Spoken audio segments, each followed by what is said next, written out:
14 years, I've been teaching companies all over the world how to discuss cost and price online. I've got more data and more history on this than anyone in the world. Why do they refuse to post content? So glad you're asking this question. Let me tell you the reason, and I actually talk about it in They Ask You Answer version 3.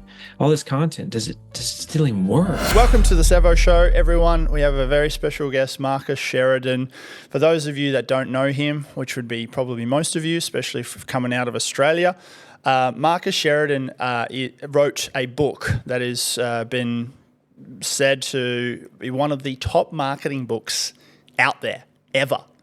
And last year, 2024, I read it, and it really just validated a lot of my organic process and how I built what I've built today through my personal brand and my multiple professional brands, including my wedding photography, my now production studio, and just helping clients because they're asking the questions. I'm simply answering them without gatekeeping, and then they want more. And then I say to them, hey, it's going to cost you this much, and they pay for it.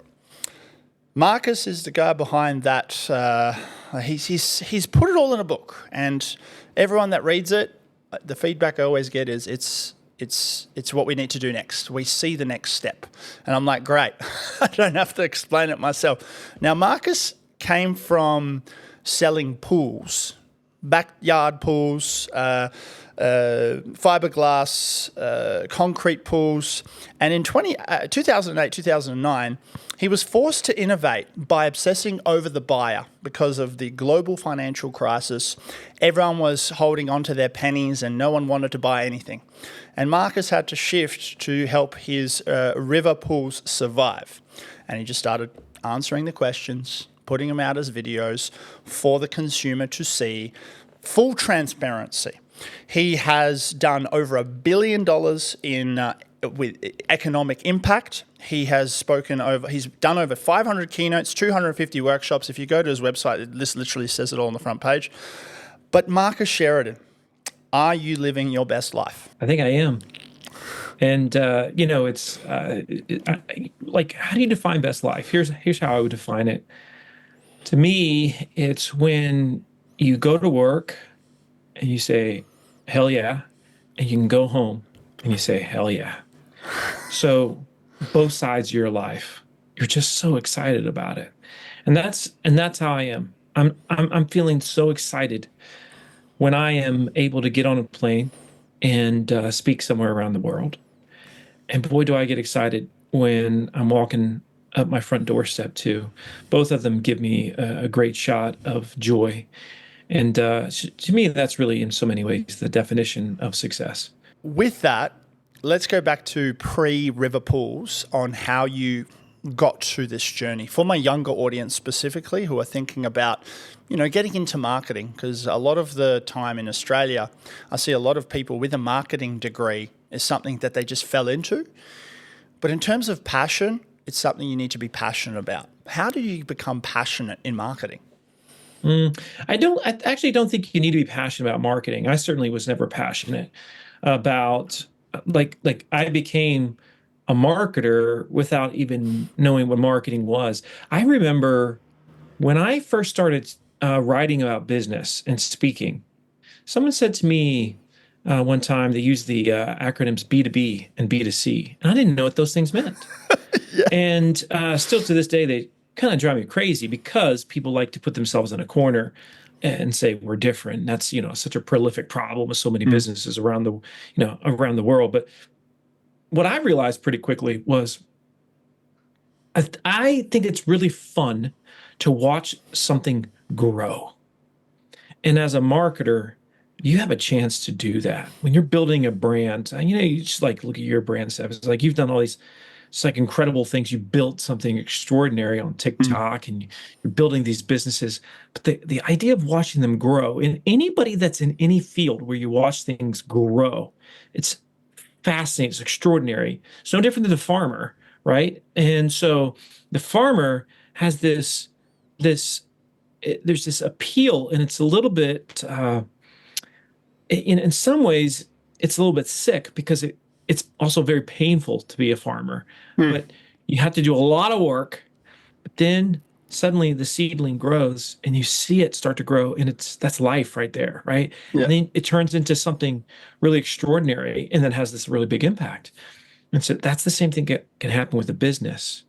When we had the crash of 2008, and one of the first things I did, I went to websitegrader.com, which was a free website. And this was a tool way ahead of its time. And Dharmesh Shah, who is today the billionaire co-founder of HubSpot, he's the one that came up with this tool. And basically, all you did was you put in your website URL, and then it gave you back essentially an assessment of your Yeah. site, a score, if you will. And I did this, and this was 2008, and I got a score of 17 out of 100. And I said, oh, no, no, no, no, no, that is not going to work for me. And so then what I started doing is I started applying all these principles that today are known as content or inbound marketing or whatever you want to call it. But what happened was my score kept growing. And it was exciting to see because I kept going back and putting in my URL, and then I got to, a 25, then I got to a 35, then I got to a 45. It's just like it kept going up and up and Your up. gamification, you know? It was the gamification. It was Yeah. so ahead of its time. Yeah. And I felt like I was in control, which is what every buyer, every consumer today wants. And there's so much to that we can talk about, but it was an amazing time. So I enjoy watching things grow. I enjoy patterns. I've always been fascinated with watching these things appear. There's all these patterns that appear to me that became They Ask You Answer. And if you look at the book They Ask You Answer, we talk about, and we might get into this, but we talk about these five subjects that essentially rule Yeah. the world. The business blog topics. The business blog topics. Yeah. It's in my line. Yeah, it's in Yeah, my line of questioning. yeah. Well, that came, and we'll get to it, but that came from noticing the patterns.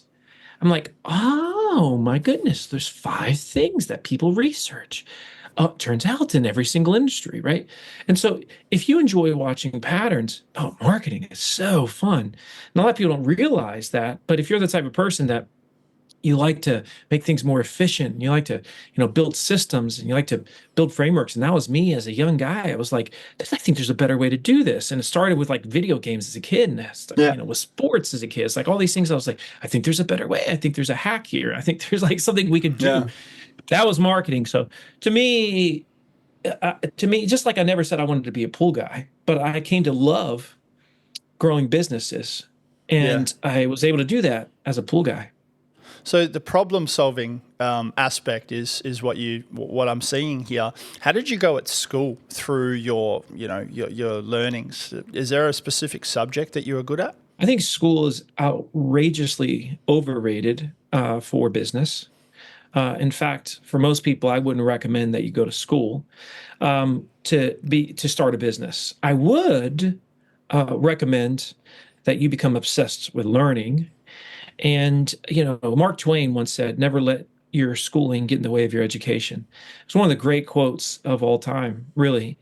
And a lot of people today are struggling because what the world needs today is practitioners, people that are in the game and that are in the arena and they're getting dirty, right? And the problem with much of business school, it doesn't do that. I've spoken at business schools, and I'm usually incredibly disappointed with what I'm seeing.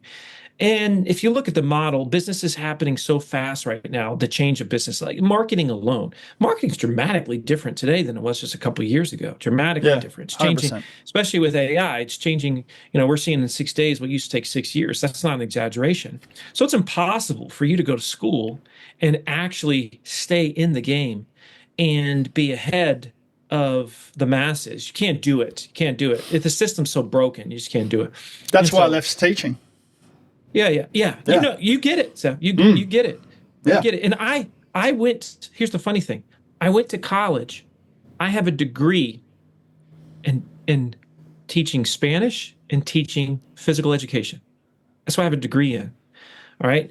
Why did I get that? Well, I didn't really know what I wanted to do, and I could speak Spanish fluently. And so I was like, okay, that's a quick degree. I can do that. And I enjoyed sports as a kid. So I was like, okay, I'll do PE. And I just fell into this business ownership thing. And 95% of business you can't learn unless you're on the job. The other 5% you can get in school. But trust me, if I got a choice between somebody, it's like, I own today multiple companies. I never ask someone, did you go to school? I'm not looking for GPAs. I don't care about degrees. I just want to know what skills do they have? What Great. problems can they solve? That's the only thing that matters to me today. And that's the future. This is why our entire education system is going to just be completely imploded and turned on its head in the coming years, especially with all that AI is going to allow us to do. I mean, don't even get me started on that, right? It's going to be incredible. I'm ready So for it. I was, you know, I was just so deeply passionate about learning this thing, in this case called marketing. It's interesting. There, oftentimes in life, it's for the most part, like 90% of our growth occurs when we're in the struggle, when we are facing pain, because it forces us to go outside of our comfort zone, right? When we're fat and happy, things aren't generally very good. You don't see a lot of growth. It's like prosperous times produce weak men and women, right? It's Yeah. like, hard I say times, that all the yeah, time. right? Yeah. Yeah, it's and so this is one of those things where because of the crash of 2008, I'm looking at bankruptcy square in the face, and I say, we're going to lose it all. I'm going to lose my home. My business partners are going to lose their homes. I'm going to have to, file bankruptcy, which affects you for years to come. And so that's when I really, really said, I got nothing to lose. And I threw caution to the wind. And I disrupted an entire industry. And I didn't even know I was disrupting it, but good golly, did I disrupt it. And I realized today that most businesses fail because they don't have that same, you know, YOLO attitude. They don't have the incentive. Yeah, yeah, absolutely. So when things are going well, right? When it's the season, when it's like a lot of businesses doing well in the summertime, like when they've got hire out a stand up board at the beach, or when it's nearing Christmas time, they're really selling the most product, or when it's a hospitality business during the warmer months or the warmer seasons, people are outdoors and going and all of that stuff, and when it's like a buyer's market to spend money, they're hot. Why do they not? Why do they refuse to post I'm so content? glad you're asking this question. Let me tell you the reason. And I actually talk about it in They Ask You Answer version 3, which is coming out in April. It's called Endless Customers. So the new title of the book is called Endless Customers. So I'm so glad we've had this conversation. You're fresh off of reading it, within the last year. But AI forced me to say, I've got to, people keep asking me, Marcus, They Ask You Answer still matters. Like all this content, does it still even work, right? What about SEO, websites, and Google? Where's it all going? Now, one of the things I introduce in this book is the principle that is called the pride cycle. The pride The cycle. pride cycle. Yep.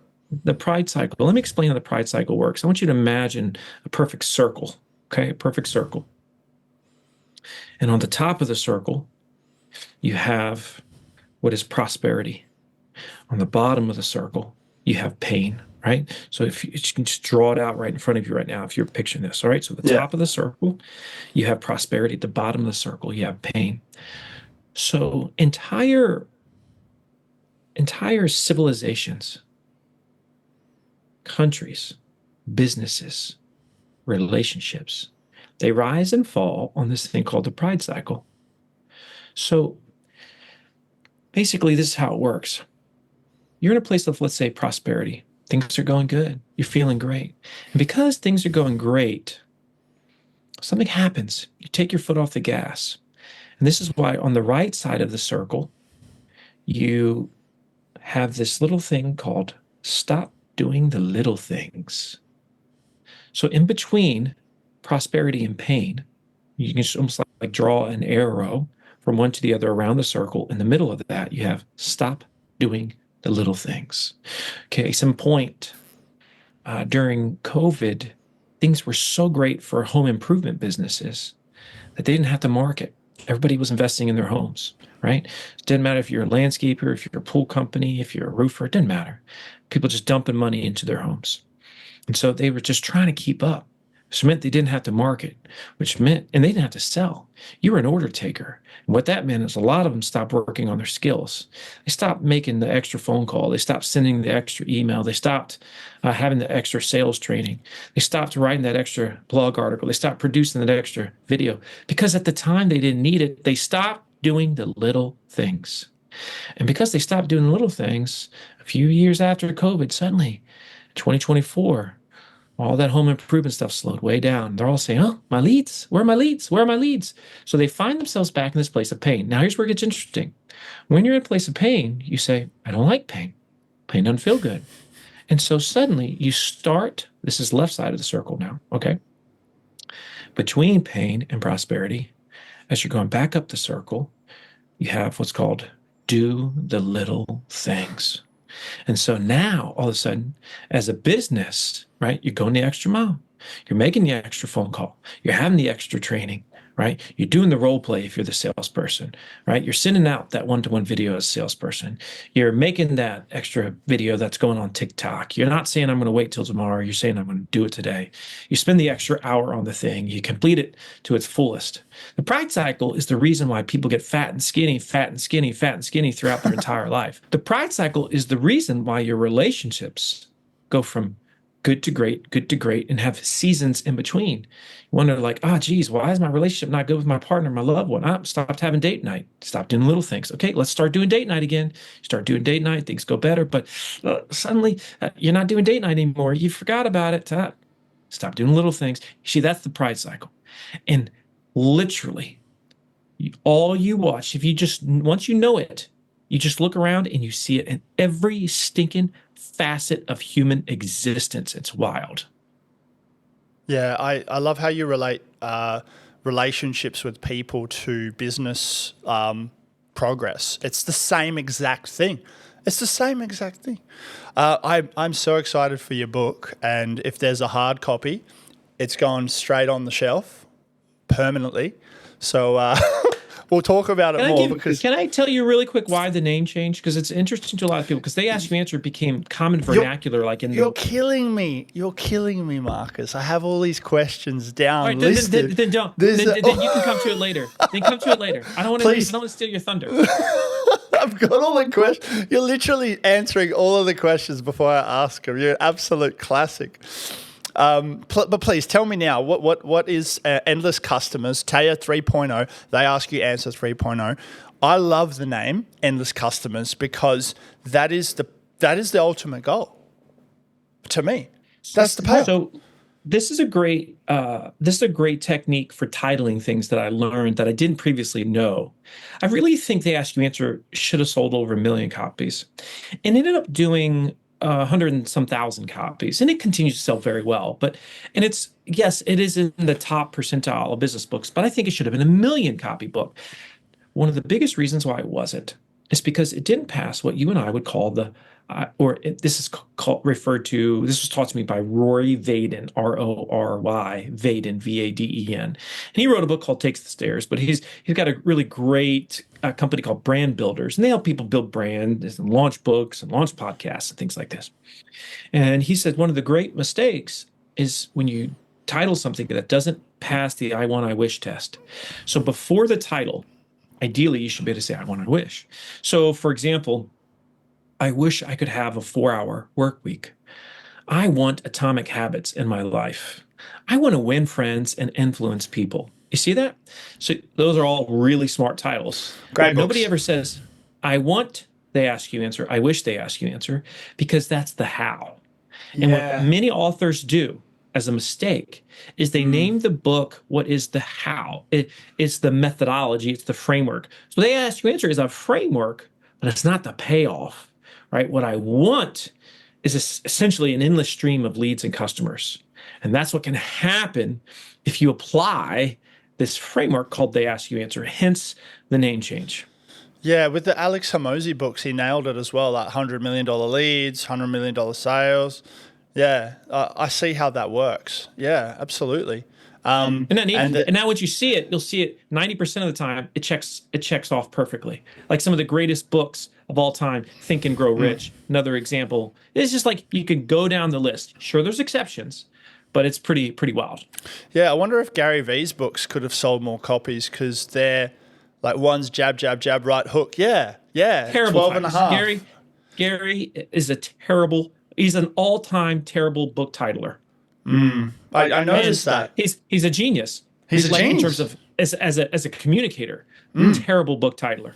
That's Isn't that interesting funny? you put that. Very Yeah, it is. fascinating. But this applies to webinars. This applies to really anything that you're producing right now as an entrepreneur. If you're listening to this, Yeah, 100%. So we're going to go back to the AI part, and then we're going to go into the big five because I've got specific questions that I feel will validate the big five from my perspective and also from my customer's perspective or what I found. So AI for me. I had a moment in 2023 where I saw that not ChatGPT, Snapchat released an AI bot inside the app where you could just talk to the bot. You know, it's for kids who may not have not have any friends. Anyway, I had a chat with it, and I said, "Hey, what's going on?" And the AI bot said, "Hey, Sev, what are you interested in? What do you like doing?" It's like getting to know me. And I said, I like to hang out in Fremantle with my wife. Fremantle is a city south of Perth. And it responded with something I thought was very interesting. Pattern recognition, marketing, you mentioned this. Became obsessed. It said, hey, let me recommend you two spots. I recommend you Little Creatures Brewery, which is one of the places, and Bread and Common, which is another place I love going to with my wife. It nailed to two places that I enjoy going to.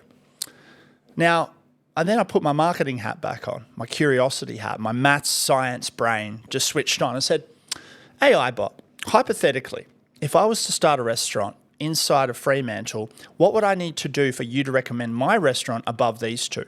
And it said three things: continuous reviews, updated regularly website with content, and social media presence ongoing. And I was like, am I about to write a book about this? So I call it like the golden triangle of the three touch points. And this is before I read your book. And I was like, okay, what do we do with this information? What's coming is AI search, no doubtably, because I just literally did it without me technically researching it. It just skipped ahead. It just gave me things to go and do. That is so valuable. And in the early 2000s, when Google keywords came about, it was cheap. But everyone was like, nah, white pages is fine. Yellow pages is fine. And the ones that came in early to the Google keywords and built websites took the market. It was almost a monopoly. It's happening again with AI. How do we utilize, and then we'll segue to the big five, AI to be able to do this for our brands, right? Because the SEO side of, putting blogs, articles, and all these references, backlinks on your website is still the traditional norm right now. But that's what everybody's doing. This is the new white pages, yellow pages. Have you heard of GEO, the evolution of SEO?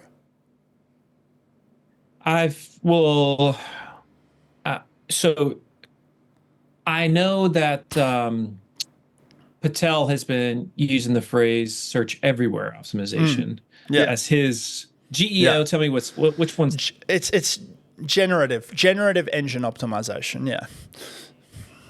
So I've thought, okay, how do we do this, and how do we get our YouTube video or the video that answers the customer's question as the one that AI picks out of everyone, right? It's not going to take one video, it's going to take a library of videos to become the authoritative figure. So is there any insights that you have early on this yourself? And there's so many directions that we can go with this, so in terms of where all this is headed, because the dilemma that we now face is for 20 years, Google was the greatest marketing tool we've ever seen. For 20 years. And that's not going to be the case in the years ahead. And if you, as a business, build your house on Google search, there's a very good chance you're going to be in big trouble. And I say that as the person that wrote They Ask You Answer, which is arguably, I'm only saying this not as a brag, but it's because so many have said it. They Ask You Answer is arguably the best search engine optimization book ever written for non-technical SEO, right? Because it is those that have done They Ask You Answer, they just crush in terms of traffic gains. But you can't expect to continue to see these extraordinary gains with your traffic. In fact, I just the other day, I did a post on LinkedIn, which by the way, if you're listening to this, you should follow me on LinkedIn because that's where I live and I'm slay over there. Went from HubSpot went from 25 million visitors a month to now about 6 million visitors a month on their website. That's crazy. That's HubSpot. And the biggest drop happened over the last just few months. And so now, what's HubSpot got going for them? And this is what all of us have to have going for us, is because even though they're taking it on the chin when it comes to Google search right now, they built a known and trusted brand. Mm. And if there's one thing that you and I have to do, all of us, is that you've got to become the most known and trusted brand in your market, wherever that is, whatever that is. That's the thing that's going to be built to last. 100%. Because if I said to anybody that's listening to this, is trust going to be fundamental to your business in 20 years? You'd say absolutely. If I said to you, is Google, is Facebook, is Instagram, are these things going to be fundamental to your business in 20 years? You have no idea. Chances are they're not, because they're platforms. Platforms come and they go. But trust is a principle. We don't know when it started. Therefore, we do not know when it's going to end, because it's not going to end, right? Mm. It's forever. And so the businesses that build their brand, their sales and marketing strategy around principles, they're most built to last. So trust being the key, which is why much of the stuff we'll talk about, especially that's found in, They Ask You Answer now endless customers, is like, if you're debating about it in your head, all you have to say is, yes, but if I did this, would it induce more trust? Mm. Because if the answer is yes, then you should do it before somebody else does. And that's what's happening. We're going to see so much disruption from AI Yeah. because it's to your point, the search experience is extraordinary. What you just had, what you described with that city right there under Perth. That is the future. And so we've got to find a way to become very, very known, not just by end users, but by AI. Now, what I have seen is those that have been doing They Ask You Answer are getting way more AI recommendations than those that have not. And this is very, very important. So this is why when somebody says to me, and just for the context of the listeners, They Ask You Answer is an obsession with the questions, worries, fears, issues, concerns your buyers are asking, and the willingness to address those online, on your website, on social, etc. That's it. That's pretty much it. Like overview. Sounds simple, and it is conceptually. Very, very few companies do it because most companies want to control the conversation and don't want to really lean into what buyers, real consumers, want to know. But if you're smart, you're going to say, they're going to learn this from somebody, so they may as well learn it from me. Yeah. They have an obligation. Exactly. Yeah. And it's the same thing with AI. AI is going to get the answer from someone. They're going to get a recommendation from someone. So they may as well get their information and recommend based on you. Yeah. But I will tell you this, whoever AI is learning the most from, that's who they're going to recommend the most. Yeah, because of the authority, the trust, and the chance that that person is legit because they've done the work, they've done the effort. But going back to the Google thing, where it's going potentially not going to be useful as it was over the last 20 years, I see the unethical or the cheats or the ones that want to have shortcuts to go, you know what? I'm going to just flood the market with blogs, articles that are all ChatGPT created. And, there's just like a little prompt going, yep, answer that question. Yep, answer that question. And I'm just going to sit back and go, cool, how good's this? Is Google going to like that? No, because they don't want a search engine flooded with inauthentic information that's just been created by AI. And now with video coming in that is AI generated, deep fakes and all that other stuff, because people don't want to record themselves in front of the camera. Fair enough if you don't want to record yourself in front of the camera, but if you try to flood the market with artificial intelligence based creative across the internet, once everyone else starts doing that, people are going to notice and going to go, wait, who's real here and who's not? Because I just want like a human, and history is going to repeat itself. Because I remember, still do this to this day, when I call up a service provider like my phone company or my internet provider, I want a human as quickly as possible because I have a question that probably is not in their circle of shit, and I want that human as fast as possible. That's going to happen again. Well, okay, so here's what I expect. I actually think we're not going to really, in the end, in 5 years, we're not really going to care if we're talking to a human. The only thing we care about is, can I get my answer? Can they solve my problem? And do they really care about me? Do they act like they care about me? Now, this is no different than if I gave you a choice right now and you could talk to a grumpy operator on the phone, or you could talk to someone that you knew was AI, but was very pleasant and could absolutely help you, which would you prefer? Anybody's going to take AI in that moment. Okay. So it's actually not, I really want to talk to a human. I want to have a very positive human experience. But that doesn't necessarily mean we're talking to a human. So this is why, like, I would expect that I'll have a digital avatar of myself as a chatbot on my, let's say, swimming pool website over the next year. Okay, once the technology is really, really there. I don't like it yet, so it's not good enough yet.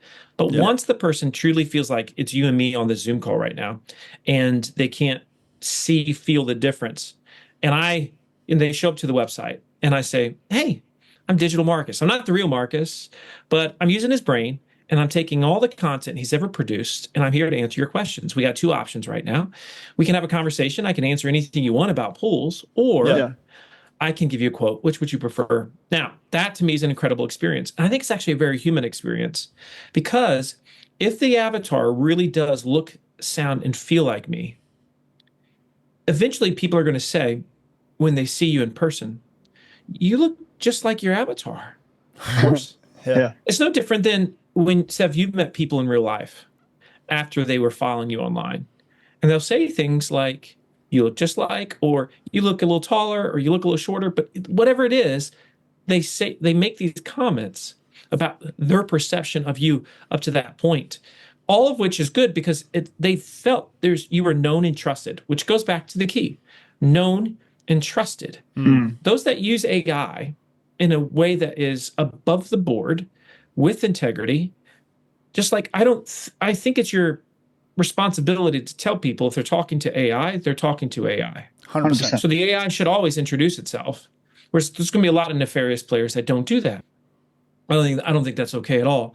In terms of the bad content that's out there, it's 100% true. What's interesting, though, with that being said, despite the fact that every company in the world now can produce any piece of the content they want to and answer any question they want to very quickly and publish it quite fast on their website, most still are not doing it. Why? Because to address what the buyer wants, that's a different game, baby. And you got to have courage, and you have to understand really the psychology of trust. And most business owners, frankly, do not. And if there's one thing I really and deeply connected with, is how to engender trust quickly in the marketplace. Man, that's a lesson there. I appreciate it. I'm embracing AI as quickly as it came out. I was using Jasper before ChatGPT came out, and I was skeptical about the AI avatar for a majority until just now, that makes more sense than anyone else has. I hope you have that information in the book, because the trust, good. I debated and debated on a chapter on digital humans Yes. because there's a couple of different reasons. Anytime you write anything about AI at this point, it can be very outdated within weeks, if not months. So that was a risk. At the same time, I just felt like it was my fiduciary to address it Yeah. because it was needed. I think we're going to laugh about the current state of what chatbots are in the next 6 to 12 months. It's going to feel like they're dinosaurs in terms of what they could be. Now, here's the thing, though. You will not have a great chat experience with a digital human or a digital avatar or whatever you want to call it if you have not built a library of content with your thoughts, your doctrine. That's what I'm excited about, because you need to put in the data, you need to put in the work, and putting it in through text, through audio, through video, all three, right? In terms of best practice, I see my website now as the introduction of being transparent about it being AI is so much more important to set the groundwork. But like, if I'm going onto the website of, let's say, your website, the Riverpool's website, and it's you talking, I'd much rather you, even though it's AI, and especially if I can talk back because of, the talk to text, what questions do you have for me? It turns on, and I'm thinking, you know what? I need to decide whether it's concrete or fiberglass. And you just go, well, here are the options, or ask some more questions and have a back and forth dialogue. Unheard of, right? Right now it's the chatbots in the little corner, and either it's AI or an actual person. It's such a quicker thing that a lot of people will want.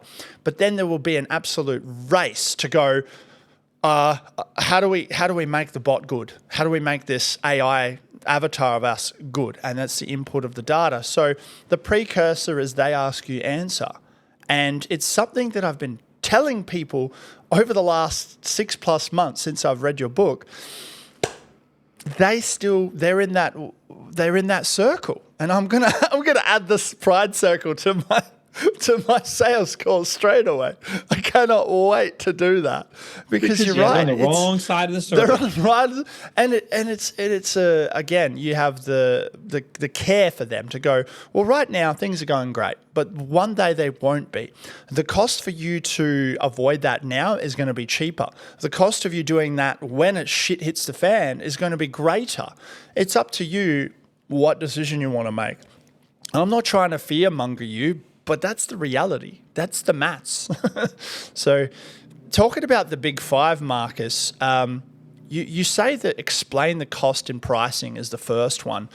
Now, what I've been told and taught over the last 10 years of doing this is avoiding putting the pricing on the website is a strategy because it prevents people from, shopping around and missing out the true value in you, because you need to get them on a sales call and then give them the true value and, nurture them, have a conversation, and then give them the price. What I found is it wastes people's time. Now, ever since I've learned that strategy still works, but what I love is full transparency and saving my time to go, hey guys, thanks for coming on the call. This is a couple for weddings. Before we continue, may I remind you that my packages start from $5,000 to $10,000. Is that within your range of budget? And they go, yes. Great, let's continue.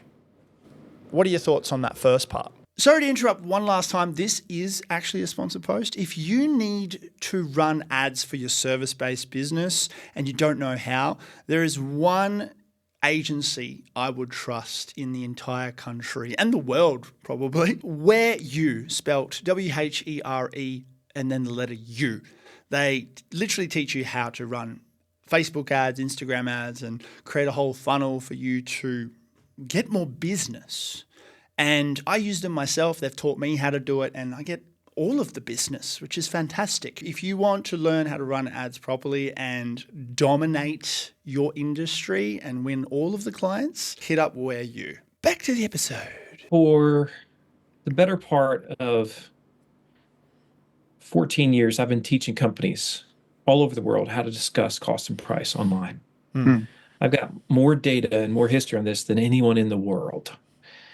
It started with my own website with River Pools. I was, when I embraced this philosophy of they ask, you answer, first main piece of content we put on our website was how much does a fiberglass pool cost? No pool builder in the world had done that. We talked about what drives the cost up. We talked about what drives the cost down. We talked about why some companies are expensive, why some companies are cheap. We gave general ranges, but we said ultimately the answer to your question is it depends. But we explained it well. That article right there started generating so many leads, so much traffic and leads. I was like, wow, this is extraordinary. So this is before I had really a coaching company that helps folks do Yeah. the ask you answer. This is before any of that, right? And I was just seeing, I was like, whoa, son of a gun, this is really, really working. That one article, by the way, has made over $35 million in sales for my swimming pool company in Virginia since the day it was written. That one single article. And we never said exactly how much a fiberglass pool costs, but there's a major lesson there, and that is this. First, we got to look at buyer psychology. For any listener that's listening to this right now, when you're on a website and you're looking for cost and price information, which by the way is all the time, and you can't find it, you immediately get frustrated. Generally, you don't call the company, you don't look further on their website. Instead, you keep searching and you search until you find what you're looking for. And generally speaking, whoever gives you what you're looking for, they're going to get, in most cases, your business, or at least they're going to get the first phone call, right? Now, the reason why most companies don't talk about cost and price on their website, the justification that we make is number one, every job is different. We have a very customized solution. That's actually the easiest one to explain online because you want to talk about what drives cost up, what drives cost down, why some companies are expensive, why some companies are cheap. So there's all these ways to do it. In the new book, I've got this chapter on the perfect pricing page for a website, 17 different points. So you're going to like it a lot because it's a lot more extensive. But the point about it is that if you don't define what value looks like in an industry, they're going to learn it from somebody else. So this is where you do it. Explain why it depends. Okay. So that's the first reason why companies don't like to talk about cost and price. Second reason why companies tend to not talk about cost and price is they say, well, if they see that we're more expensive, we might scare them away. In reality, the thing that scares us away online is ignorance, when we can't find what we're looking for. That drives us nuts. What doesn't scare us away is when somebody takes the time to really educate us. And then the third reason why we, as so many businesses, don't talk about cost and price online is we have this silly belief that if we discuss pricing, our competitors are going to find out and that's going to be used against us. Once again, that's ridiculous because most people that are in sales at all, own a business, have a pretty decent sense for pricing in their market. So just like Sev, you have a decent sense for wedding photographers in your market in terms of what they charge. You know the ones that charge what you do, what charge less than you do. It's like you know these things. You're not dumb. And so this is the big secret, non-secret. So we know what our competitors are charging roughly. And so none of these reasons hold up to it.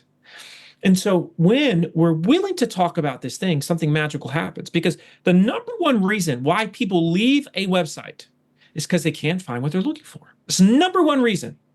The number one thing that they're looking for, number one, is give me a sense. How much is this going to cost? Now, here's the thing. Most people don't need an exact price. What they're trying to figure out is, am I in the game? Like, is this even possible? Is it worth a conversation with this person? As soon as they know that, then they're like, okay, now I can play. Now, here's where it gets really interesting. If you took the buyer's journey as a perfect line and let's say we started here on this side with the marketing, and then we worked all the way over to the point of the sale. When you talk about pricing is at the beginning of the marketing journey and at the end of the sale. That's when. At the beginning of the marketing journey and at the end of the sale. That's the proper times to talk about it. So what I mean by this is somebody's just getting on the buyer's journey. They're like, okay, I need to get a sense for how much wedding photography is. They start doing research online. They come to your website, Seth, and they're like, you've got this whole robust article, video, whatever, that is hopefully both, that's talking about what they can expect to in terms of pricing when it comes to wedding photography. You talk about the cheapos out there, you talk about the high end, and then you give a rough sense of where you are. And you say, we're roughly $5,000 to $10,000, depending on the packages you get. That's average. Could it be more than that? Yes, but that's where most of our customers fall. Okay. As soon as they see that, they're like, we're good. We know Sev, we like Sev, we keep learning from Sev. We love Sev. He's answered all of our questions about weddings and good wedding photography. And then you enter the sales process. And so you actually, if you're doing your marketing the right way, you shouldn't even have to say at the beginning of that call, just to confirm, you have, you're aware of the fact that I'm 5 to 10K. In the perfect world, they have already done that. In fact, you've sent them something before that initial call, and you read about it in the book called Assignment Selling. You send some of that prime content that they're going to ask you. You send those answers to them in those articles, those videos you've produced before you have that initial sales call. This way, your time together is much more optimal, less waste, more time selling. And so, time they get to you, they're already like, I already got a sense for what it is. I just need to tell you exactly what we want, and then you can give me the exact price. The exact price comes at the end of the sales call. Rock and roll. That's just a masterclass in itself. I love that. Want to go on to the second one, just to be mindful of the time. I've got, I can add so much onto that. So number 2, be open about the problems, shortcomings, and drawbacks of what you sell. Discussing what not to do or how to avoid the red flags in your industry without calling someone out. Do you call out the negative behaviors so that you can educate the customer, but also educate the cowboys in the industry who are taking the piss? What are your thoughts? All the above. You see, when somebody gets really serious about buying something, they want to know how much is it? And then they want to know, how could this go wrong? How could this blow up in my face? How could this go sideways? Right? And they start getting all these fears. This is why a lot of you that are listening to this right now, you tend to review way more negative reviews than you do positive reviews. It's because you want to know what could go wrong. And so that's why in every single industry, there's these things that people are afraid of. When it came to fiberglass pools, for me back in the day, people would ask me things like, so is it true that somebody told me that your competitor said that the concrete builder said that? So like your competitor said that fiberglass pools are ugly, fiberglass pools are cheap, fiberglass pools pop out of the ground, right? And so I have a choice. Once again, I can address those things online, own that conversation, get in front of it, or I can allow my competitors to control that conversation for me. The greatest way in life to resolve a concern is to address it before it becomes a concern. And so you must get in front of these doubts, worries, concerns, because then you control the conversation. My mum taught me that lesson when I was in high school. She said, Sev, if you feel like you're about to get in trouble, let me know before I find out, and then we can deal with it. And that just reminded me of that core memory, which is great. If you're authentic and your integrity is intact, you'll be able to own the conversation and take it on the chin to go, yeah, hey, it could happen. Here's how to avoid it, or here's what to think about. Like talk about prevention. My favorite educational style is talking about preventative, learning. How do you avoid this problem? Oh, well, do this, and this. And they go, and that, especially going back to wedding photography, I would say this to my clients or my potential clients on Facebook groups or Instagram videos. Here's where you stand at the top of the aisle in the ceremony if you're the bride, and here's why. And then I would say, take note of where the wind is going. Because if the wind is going into your face, awesome. Your hair's going to go back behind you. If you're on the wrong side, your hair's in your face, you look shit in your photos. I made that a video. I got 3 bookings out of it because they go, wow, he knows what he's talking about. I believe him. And if shit goes down on the day, he's not just my photographer, he's my insurance policy, right? So that's that takeaway. Now, number 3, compare several products or services so the buyer can understand the difference. How do you avoid overwhelming the buyer with an abundance of choice? Well, whenever we're thinking about buying something, and once again, we get serious about it, because we want to feel like we're making the best choice, we tend to compare things. Mm-hmm. I might compare this type of pool versus that type of pool, this type of photographer versus that type of photographer. I mean, the list goes on and on. Now, think about how many times, if you're listening to this, you've gone online and you've compared two things. So this exists in every industry. And as an entrepreneur, you know the questions exist because how many times have you heard somebody say, well, if you're me, which would you choose, right? That's a classic indication of a comparison-based statement question that you should be addressing. Now, the key, though, is what we describe in the book, what I describe as disarming or disarmament, which is whenever you compare something, you got to be careful not to come across as biased. It's very easy to do, but a lot of people they'll say things like, "Why you should choose fiberglass over concrete pools." That's stupid because from the title, I can tell you you're biased and you're going to try and sell me fiberglass. That's dumb. So what you want to do is you want to say something like fiberglass versus concrete pools. Which is the best choice for you? That's what a reader wants. That's what a viewer wants. If you're making a video, that's the way it should look and feel, Mm-hmm. right? And so if they know your premise before they start to read or watch, you got a problem.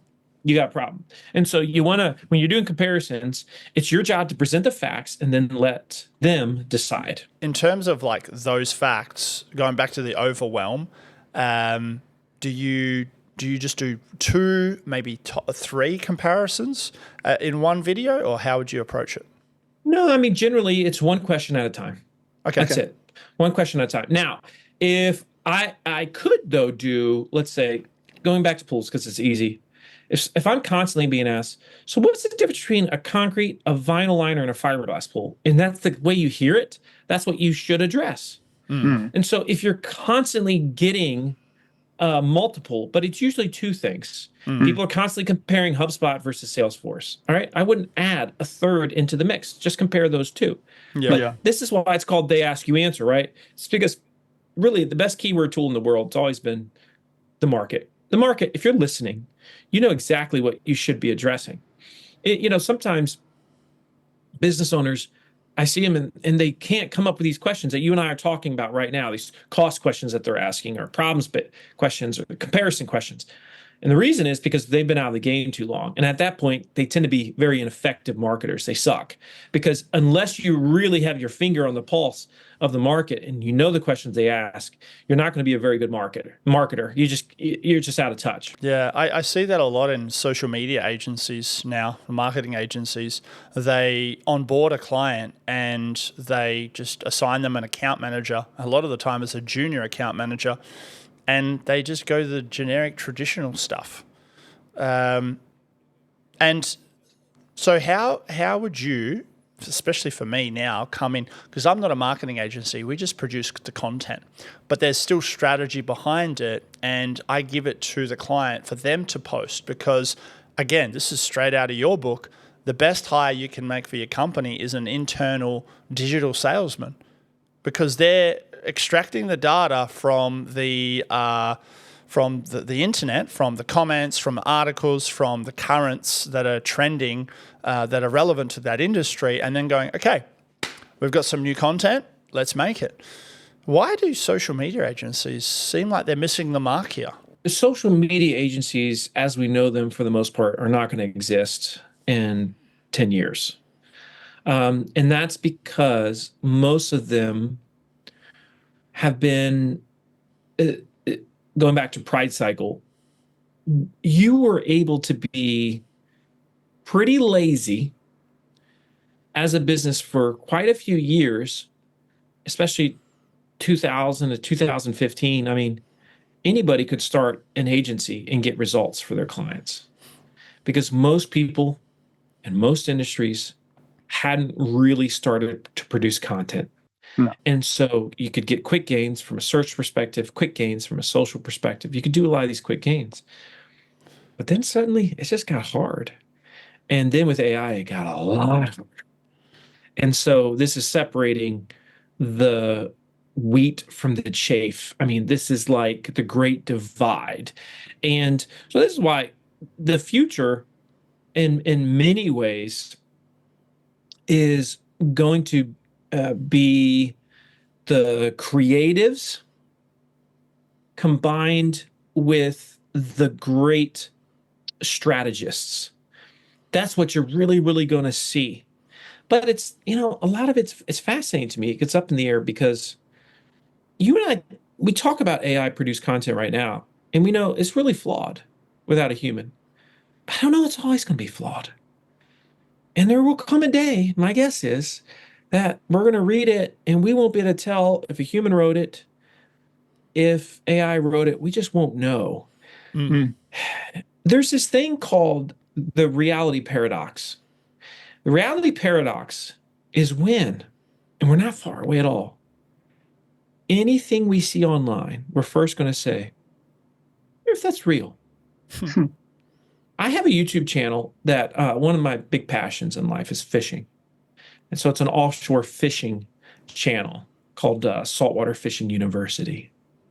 And so we've got a decent little following, and we're growing the channel. And I have these crazy things that happen on the boat sometimes, and people constantly say, "I don't think that's real." I'm like, son of a gun, it's already starting. It's already starting. Yeah. It's only 2025, bro. Yeah. I mean, good golly. So yeah, that's where we're headed, the reality paradox, which means though, is you need to send signals to the world that this is human, this is personal, this Yeah. is there's a person behind the brand, right? All these things that they're going to make a big difference going forward because I do think we're going to thirst for that human connection. Yeah, 100%. And again, going back to the transparency, hey, this is AI generated, but we've put data behind it from the creative. It has the seal of approval from Marcus or Sev. That's very important for sure. Okay, so going to number 4, produce best of lists that cover best in class, best practices, and more. What is your ideal way to introduce a best of list? Oh, there's so many different ways. This is really interesting. I've actually changed my tune on this in the next book because of AI. So think about how many times you've gone online and searched best such and such, best company, best wedding photographer, Perth, right? It's like, I mean, this is like prolific amounts of best-based searches. It's not just best. It's anything that's extreme. Best, most, top, loudest, quietest, longest, shortest, anything like that that is applicable to your industry, right? And so those are the best base phrases. We love to compare stuff, stack stuff against each other when we're thinking about buying something, and we want to be able to rank it in our mind. Doesn't mean we're going to buy the best. We just want to feel like we know what the best is, what's not the best, and then we're going to make our decision. So that's what we do. And so you should openly discuss what these best base questions people are, worst, all same, loudest, cheapest. All of them you should be addressing because a lot of those questions. Now, I used to, for the first 2 versions of They Ask You Answer, say, don't put yourself on those lists.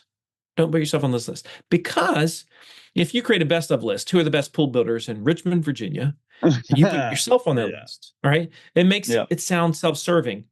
But there's now one big caveat, and that is people are doing a lot of best-based searches on AI. And when AI is showing their best, it is based on best-based lists that are in the market. And so today, when I talk about best, I say to folks, you can put your company, but you need to be very just thoughtful about how you do it. You don't want to do it in an arrogant way. You might say something like this. Okay, I'm going to show you a list of the top 5 pool builders in Richmond, Virginia today. Now, the way I'm coming up with this list is a multiplicity of factors. How long they've been in business, how many pools they've installed, how many reviews they have on Google, okay? Yeah. Then you can say, and I'm not going to list them in any particular order. These are just 5 of the best. And then when you put yourself on there, you might say, now, we have put ourselves on this list. You might say to yourself, well, this is very self-serving, and we agree it could sound self-serving, but based on the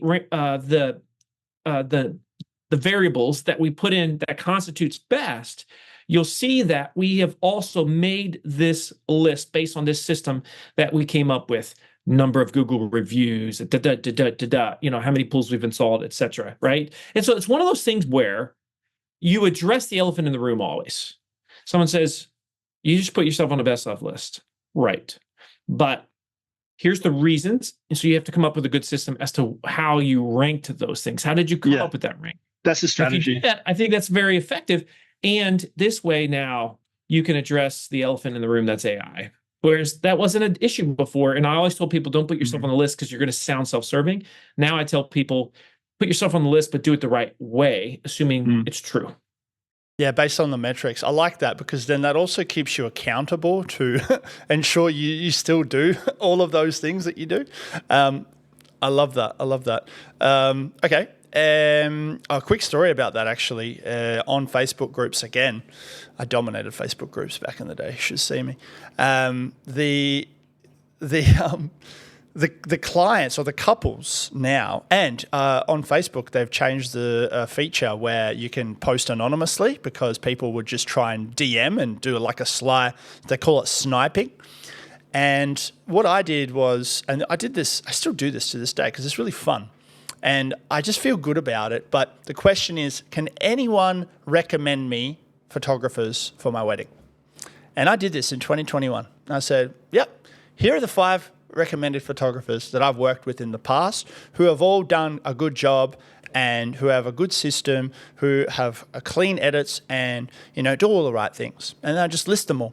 And I don't just list them all. I tag each and every one of them so they know that I'm, giving them a shout out. But then I also give a little bit of a brief description, right, in terms of, why I think they're good or what sets them apart from the others. So they can do like a quick compare analysis in the same post. And I never mention me. But I do have a call to action at the end going, if you want more advice on other vendors like celebrants and DJs, send me a message. I'd love to help. That's it, right? And guess what happened? They DM me and said, Sev, you're the only photographer in this whole 150 comment section that answered the question properly. You didn't shout yourself out, and we're going to go with you. We had a look at your stuff. We went down the rabbit hole and went with you. And I was like, holy shit, that's awesome. Yeah. And that was a moment. And yeah, literally everything you just said, I've just been doing it organically. And going back to what you said before, where it's just like recognizing those patterns and not wanting to become a marketer, but being obsessed with the patterns. And I asked a question previously about what subjects did you do well at school in. I really liked maths. I really liked science, but I didn't look at it from like school is good for you or whatever. I agree with you, completely outdated system. But I was really interested in the nuances that those subjects brought. And I can go back now in hindsight to go, maths is why I like analytics, why I like statistics, why I like pattern recognition, probability, and all of those things. Love poker. Not because, I don't like gambling. I just like calculating the odds against my friends and then bluffing them out of them trying to win, Now, going back to the 5, we're on to the 5th one. Create or collect helpful reviews from experts and past customers. This is my favorite one because it helps with delivery methods. So delivery methods, storytelling on behalf of a customer. Now, a lot of my clients, especially medical ones, they're not allowed to get specific reviews because it's like a law here in Australia. I don't know if it's the same in the US. But the compliance thing. But they can do it on behalf of a customer without telling who the customer is. We had a client or a customer or a patient that did this, and this. What's the go? And then, so what are your thoughts on behalf? As buyers, consumers, we're obsessed with reviews. The thing about reviews is we want to know the good, the bad, and the ugly. And so the key is if you sell any product, don't just let the market do your reviews. You should be doing your own reviews too. And you should be talking, and as a company, you should review yourself. Talk about who you're for, talk about who you're not a good fit for. See, most companies clearly don't message on their website, online, who they're not a good fit for. But when you talk about who you're not a good fit for, that makes you dramatically more attractive to those who you are a good fit for. But if you're selling a product, once again, the way you disarm someone is by saying, okay, so, here, today we're going to take a look at the XYZ 1000. We sell the XYZ 1000, but we recognize that the XYZ 1000 isn't a good fit for everyone.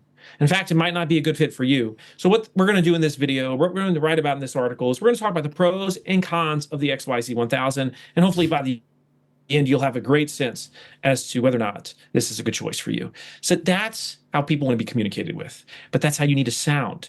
You notice you can't tell if I like it, don't like it, even though I sell it, just calling it for what it is. That's what the marketplace wants.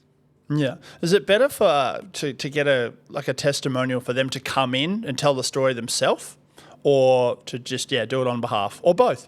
I think it's actually both because oftentimes the homeowner, the consumer, whomever won't necessarily do it in a way that is as thorough or as specific as the end user might want or need. But at the same time, there's a greater gravitas that comes with that Mm. actual buyer that doesn't have a dog in the fight. They hold a lot of weight, right, with the marketplace. And reviews are huge. They're going to continue to be huge. Social proof is just massive, right? That's not going away anytime soon. Even when someone gets an AI recommendation, they're still going to say, I want to find some reviews online. I want to Yeah. see this. I want to see what people are saying. Yeah. And if you do the groundwork to prepare for that rabbit hole, you'll have the best chance of winning that client.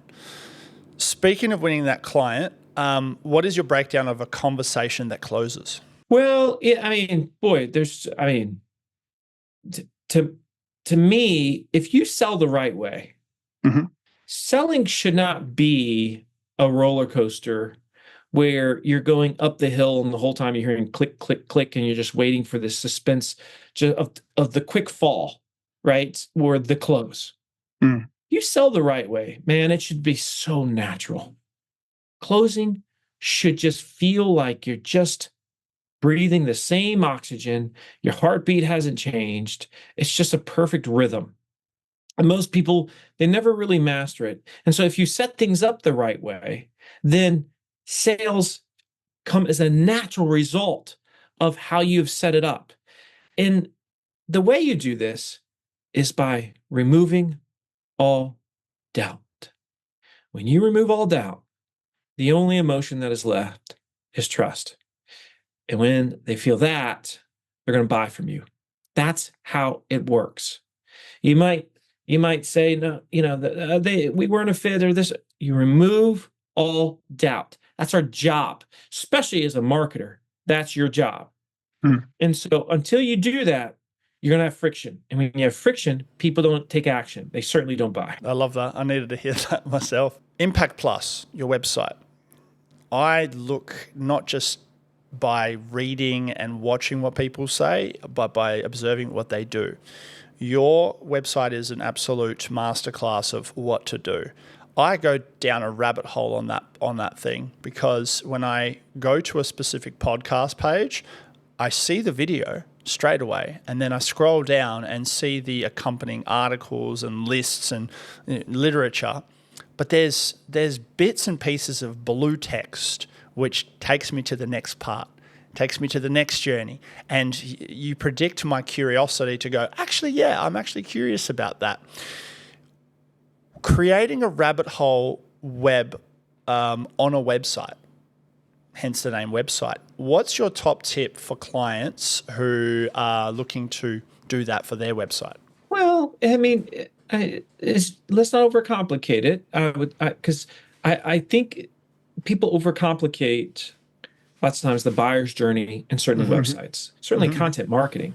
Like a lot of people were so confused as to what content marketing was until I said, well, look at it like this. They ask you answer, and they're like, oh, okay. So you tell me if they ask the question, then I should write about it. Yes, yeah, that's content marketing. It's like ding, ding, ding. There we go. We got it, right?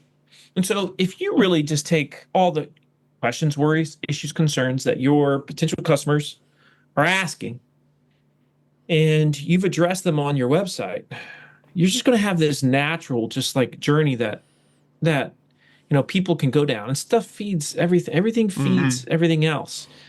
I was and I could just give so many different examples today, but it's like I was looking at a particular piece of cost content today, and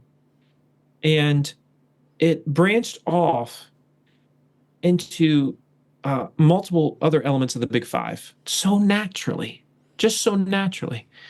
And that's just the way that it works. And so once you produce the content, you have this beautiful like interlinking weave of just brick by Information. brick. You build this wonderful house of information, Yeah. and they build it to their own style and their own liking in many ways. The consumer does, the buyer does, but you've provided it. And really, I mean, I think that's what matters the most. And sometimes people say, well, can't your website get too overwhelming? No, because if I said to you, is Google too overwhelming to you? You'd say no. And Google's got millions of pages, quote, to their website, right? But you find what you want and you find it quickly. And ultimately, that's what everybody wants is we want to find it. We want to find it fast. So it's your job to provide them with exactly that. And what would you say to a client who their website is severely outdated, or they may still be in the process of building their website? Do they take it bit by bit, or should they have a specific amount there before they launch? Or what's your thoughts on that? Well, first of all, your website's never done, right? So everybody's listening to this right now is currently working on their website. So this idea of it's finished is flawed. So if you're listening to this and you're thinking, I just finished my website, you're already thinking the wrong way because you should see it as a living, breathing organism. It's a representation of you, your brand. It's really, in so many ways, the soul of your business and its messaging. And so I say, if you got a page, put the page out there. But the mindset is iterate, add. It's just consistently, you have to consistently feed it. You know, it's the law of the harvest. And you have to be willing to, plant the seed and then nourish the crop and protect the field. You got to do all these things. And eventually you'll have the harvest. And, I didn't start off, let's say the Riverpool site or Impact site or any of these sites trying to build a website that was 1,000 pages. I've got websites more than 1,000 pages. How did it happen? Brick by brick by brick. That's all you do. Same with social media. Same in how I built my personal brand. Do you say to clients, because I see clients or I see other people, they upload their content on Vimeo and then embed it on the website. But are you specifically saying it's better to put it on YouTube and then embed it on the website, or does it matter? Well, I do think using Vimeo on your site makes more sense, self-hosted on your site so you can track the analytics better of who's watching on your site. But of course, every video you do, for the most part, especially if it's helpful, educational, etc., should be on YouTube as well. Probably should be going on social as well. Probably should be used within your sales process as well. Probably should be posted somewhere on your website as well, right? It's like all these. There's like a multiplicity of places where you're going to repurpose those videos if you're doing it the right way. That's why video scales so beautifully. A lot of people make a mistake with video. They don't stack video the right way. It's like, I do a lot of video, but it's like I oftentimes it takes me one day a month for 2 hours, 3 hours maybe, and I can knock out, 10, 15 videos during that time period, and then I'm off to the next thing. And they're stacked together, and then somebody edits them, and we're done, right? Yeah. It's like, the problem is if you're like, I'm going to shoot a video here, I'm going to shoot a video there, then it's a lot less efficient. But you can really make video efficient, especially with AI now. It's crazy how we can. The efficiency is important because it takes away the friction. But do you have any non-negotiables for every upload for, let's say, YouTube for a video? Man, I don't know. I honestly, this sounds terrible, but what I teach people is you say to yourself, hey, but is it good enough? Because what I find is the biggest problem is people are too hypercritical of their stuff. And if you don't publish anything because it's not, quote, good enough, it's not up to brand standard, yada, yada, what ends up happening is you don't learn to play the game. You have to put a lot out there to see the patterns and to say, oh, that's working, that's not working. Let me give you an example. I started this fishing channel like 2.5 years ago. I thought what people really wanted was to see big fish caught. Naturally. No. What I learned resonates is they want to see our journey and our struggles trying to grow this brand that happens to do fishing. That's what they want. They want the backstory. They want the behind the scenes. Catch a big fish, yeah, fine. But they want the backstory. They want a relationship with a person. I love that. I say that to clients too. They want to know you, the person. why you're a different dentist as a client, for example, to compared to everyone else. Not because of just your skill sets and what you know, but yeah, who you are behind the scenes. How did you get there? Why did you decide to do dentistry out of all the other things that you can do? So I feel that. Okay, so are keywords, review keywords, are they the secret weapon to an audience's tone of voice? You get a lot of reviews from different people for your, let's say, river pools, and they give you a sentence or a paragraph, but it's the way they type is generally the way they talk. And then you have a collection of data from a whole bunch of that feedback. Now with AI, what I've done is I've scraped a whole bunch of reviews and put them into and averaged out a tone of voice, and then started creating scripts and content with that because it's already their tone of voice talking back to them. What are your thoughts on that sort of strategy? Yeah, I think that's actually really intelligent. I think that is very, very smart. And it's a perfect use of AI. It's also a perfect use of data that otherwise you're probably not ever, you're going to miss stuff. You're going to miss some of those patterns. Doing it in their voice matters just so much. And I just can't stress that enough. It's like the goal is with content, like you and I are producing content right now. Our goal right now is to not sound smart, right? That's not what we're trying to do here. What we're trying to achieve is communion with our audience, trying to be understood. And if they understand what I'm saying, then it's going to resonate and they're going to say, this is possible. I could do that. But if they hear me and they say, man, that is so tough. That's so difficult. Man, there's no way I could do that. That guy's a genius. We got a problem because we've created a wall between us and the listener, right? So that's not what we're trying to do. We're not trying to sound smart. We're trying to be understood and create some light bulb moments along the way. And you do that by seeking communion. Quick fire round for these next questions, just to wrap it up. We've got AI advantage, the zero-click experience. How do we force AI to choose our business for the buyer to discover? You need to, do they ask you answer, right? You need to be the prolific teacher in your space online. You need to send more signals to AI than anyone else is online that you're a business worthy of being talked about. And you need to make sure your market is also sending out those signals. And those signals generally come in the form of reviews. Why does the buyer want to be in charge? 75% of all buyers say they would prefer to have a seller-free sales experience. Self-service is the future. We don't hate salespeople. We just don't want to work with them until we're good and ready. We want to feel like we're in control. And that's why self-service is the future, where you allow them more control. I talk a lot about that in Endless Customers because it's going to be a mega trend going forward. How do we guide them to be in charge of choosing your service or product? Well, you don't want to come across as biased. You don't want to be overbearing. You want to just be extraordinarily helpful and also super sensitive to what they're thinking, feeling, saying, searching, right? All those things that you might be thinking this, you might be saying this, you might be wondering this. Like, that's the mindset that you have. And eventually it's just like, they'll say things like, I feel like everything I've learned about, wedding photography, I learned from you, Sev. So this is the greatest compliment. It's the greatest compliment, right? That's what you want. Brief chat about the Endless Customers book. When is the release date? First week of April right now. Yep. And you can go to endlesscustomers.com. We've got some cool like pre-order things that you can get there and get like free stuff. So you want to check it out there. But yes, you can order it now. And in fact, listen, if you've enjoyed this conversation, just get both. Get the Ask You Answer now, get started on it, and get Endless Customers so that first come Q2 of this year, you've got the next evolution of the things that you need to do and be aware of so you can build this extraordinarily known and trusted brand in the years ahead, despite AI. Will there be an audio version? 100%. Yes. Awesome. I think I had to take 3 days out of my life to record that thing. There better be a freaking audio version.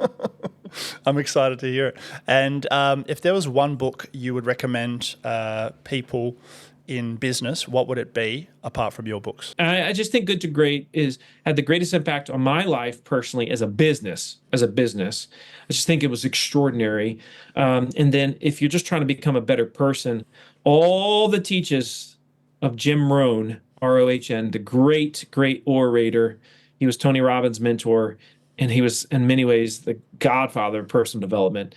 I would listen to his stuff as much as you possibly can too. Finally, where do you see yourself in the next, 3 to 5 years? Yeah, well, after I do endless customers, I am going to dedicate the rest of my life towards helping people learn to have transformative communication in all walks of life. I've got a series of books that I'm going to do on how to truly have extraordinary conversations at work, at home, and I think I've got a particular book. It's for the most part already written. I just have to wait till 2026 to release it. I think it'll do 1 million copies. I really do. I think it's. I want to do something that outlives me, not for pride or vanity, but I just think like the ultimate way of leaving your mark is. I know they're going to forget me, but it would be cool that if I left some teachings that continued way past my life here on Earth. I think that would be just a beautiful thing. Yeah, I love that. I've got stuff that I want to do with that department too. Thank you so much for your time, Marcus, and appreciate everybody listening. If you have any questions, what's the best way to, I guess, get inside your realm? You're obviously a big personality on LinkedIn. You've got over 60,000 peeps connecting with you. Hopefully I can be one of them. What's a way we can reach out to you or your team? To your point, reach out to me on LinkedIn. You can find me at marcussheridan.com. If you ever need, someone to speak at your organization or what have you, I do it all over the world, and I love it. I really do. You can also email me, marcus@marcussheridan.com is an easy one to remember, marcus@marcussheridan.com. All right, guys. Thank you so much for watching. Leave a review and ask any questions. I'm keen to answer them for you in video and all sorts. Bye for now.